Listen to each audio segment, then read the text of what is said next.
Good evening. Two Victoria police officers are in hospital with COVID after working at the violent anti-lockdown protest last month. Dougal Beattie's at police headquarters. Dougal, one's in a serious condition.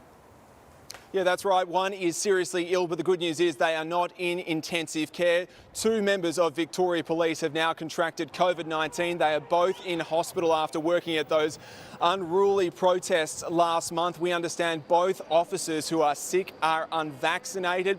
Thousands of people turned up outside the CFMEU building, as well as on the Westgate Bridge and the Shrine of Remembrance last month.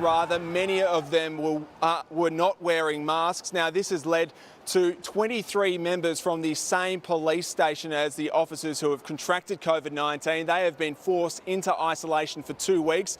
The good news is that those members are fully vaccinated, and so far they have returned negative test results. Now, this is the outcome many feared would happen in the wake of these violent protests, and today the head of the police union has hit out at those selfish protesters. We've said all along, now's not the time to be protesting. We know that these events can sometimes cause further harm in the community. Indeed, some of the people, some of the victims of that end up being our members. This has obviously put Victoria Police under significant strain with the amount of police officers that are now in quarantine. Hopefully both of those members in hospital recover quickly. Pete? Indeed. Thank you. Dougal Beattie reporting there.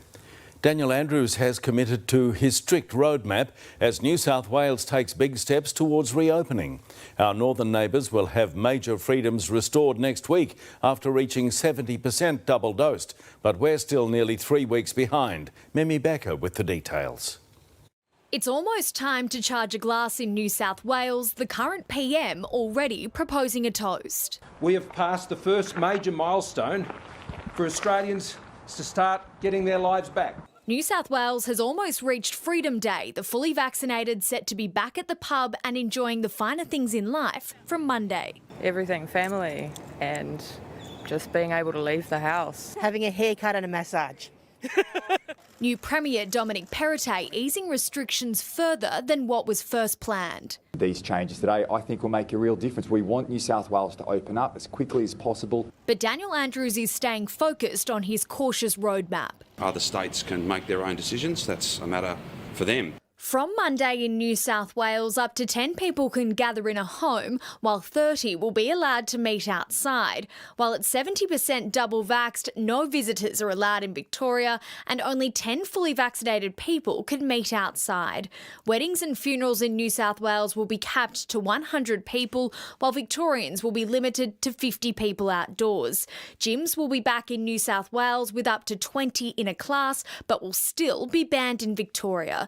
Hospitality venues will operate under density limits, while in Victoria it's restricted to just 50 people, outdoors only. Let's wait and see how things unfold for them. I'm not here as a commentator on the national economy or what's happening in New South Wales. In addition, all New South Wales students will return to school full-time from October 25, 10 days before Melburnians. That's great for kids.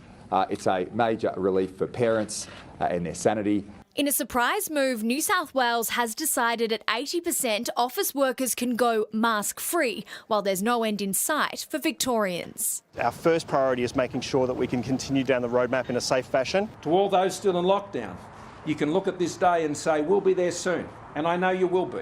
It won't be long. As it stands, Victoria is on track to hit our 70% double dose target in 19 days' time on October 26. Less than 2 weeks later, on November 5, we are set to be 80% double dosed. We can potentially bring that forward a little bit if we all go and get our second dose as soon as we possibly can. People expect that when they put that effort in, that the government will keep its side of the deal. Another 96,000 shots have been delivered across Victoria.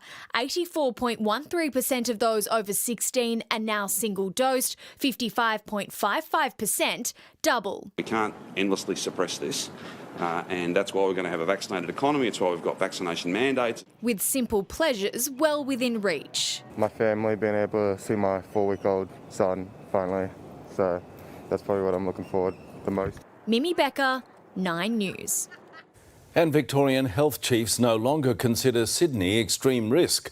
The city was downgraded to a red zone at midnight, allowing thousands of Victorians to fly home, provided they spend 2 weeks isolating. State political reporter Mark Santomartino.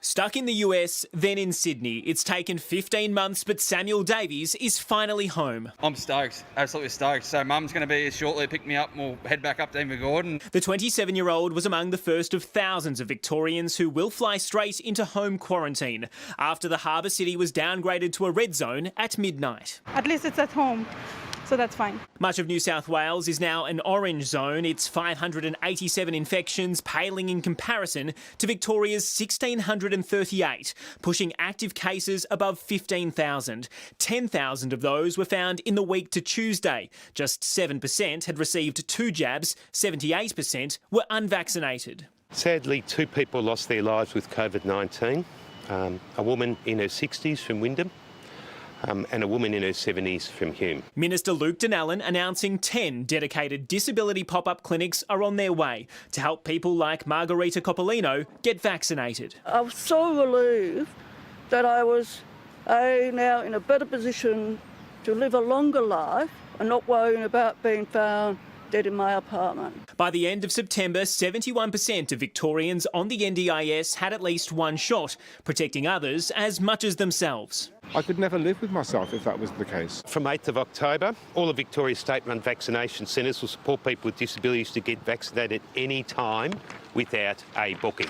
We can't leave anybody behind. 564 patients are in hospital with COVID, 115 are now in ICU, 74 need ventilators. That's up by 21, blamed in part on the grand final weekend spike. When someone's diagnosed when they first get symptomatic with COVID, the real danger period is after 7 days after their symptoms onset. I think all of us know people in our lives who are not necessarily following these rules. The principal of St Columba's College warning parents against birthday parties after a number of young people at a Sweet 16 tested positive. One of them is in ICU. We are so close. We can see to the other side.